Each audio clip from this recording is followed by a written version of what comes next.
And this is Hoàng My from Human of Two, broadcasting from the IELTS workshop. Do you like watching TV?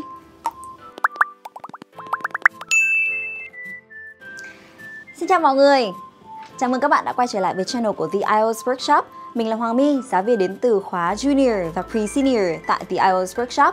Hôm nay mình sẽ đem đến cho các bạn một chủ đề speaking khá là quen thuộc. Đó là về TV programs. Và hãy cùng xem nếu đi thi các bạn gặp chủ đề này thì sẽ có những kiểu câu hỏi gì nhé. Với chủ đề này, câu hỏi đầu tiên chúng ta sẽ có What kinds of TV programs do you often watch? Câu hỏi số 2 Do you think kids are watching too much television? Câu hỏi số 3 What are the impacts of watching TV programs on children? Và câu hỏi cuối cùng What kinds of TV programs do you think should be broadcast more? Mình sẽ có ví dụ như sau. Với câu hỏi đầu tiên, What kinds of TV programs do you often watch? Với câu hỏi này, các bạn nên chuẩn bị sẵn cho mình một lượng từ vựng về tên của các chương trình truyền hình.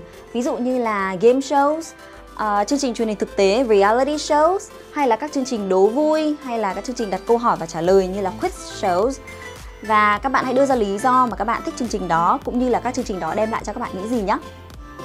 I don't usually watch TV, to be honest, but whenever I have time, I tend to binge watch game shows all day. It's because I want to be entertained after a very long hard day at work.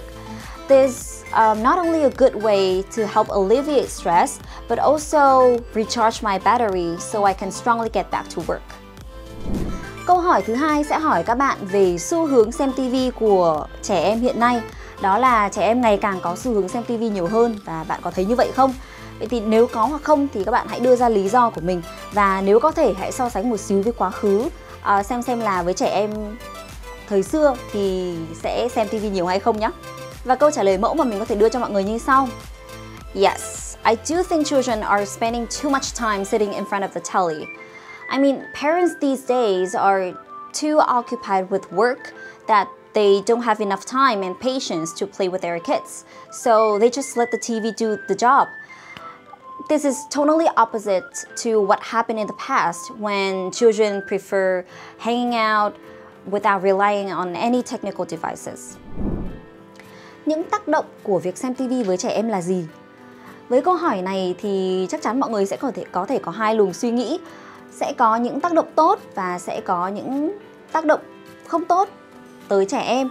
Và mọi người chỉ cần đưa ra sự so sánh giữa hai mặt tốt và xấu đó thôi. Và nếu mà có mặt xấu thì mọi người hãy đưa ra thêm hệ quả nhé. TV programs have heavy influence on youngsters, both positively and negatively. On the one hand, programs like game shows, quiz shows, or reality shows are of great help in broadening children's horizons. These programs are very informative and children can take away a wealth of knowledge after watching them. However, if children indulge in their favorite TV shows, they tend to neglect other responsibilities like household chores or homework. And I think this is the reason why these days children are isolating themselves from people and getting more careless. What kinds of TV programs do you think should be broadcast more? This may sound a little bit odd, but I actually want to see more documentaries on TV. People often think of documentaries as tedious and lengthy programs, but they're actually very educational and useful. It's not only for the youth to learn history, but also for the senior to travel back in time to live the moment once again through historical records.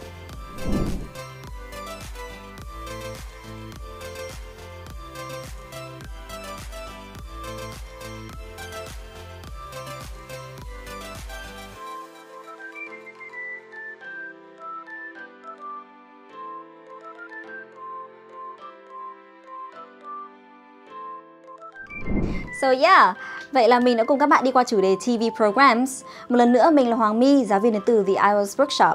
Và nếu các bạn thích những video như thế này, hãy like, share và subscribe để theo dõi nhiều video của chúng mình hơn, để cùng The IELTS Workshop nhẹ nhàng cán đích IELTS nhé. Chào các bạn!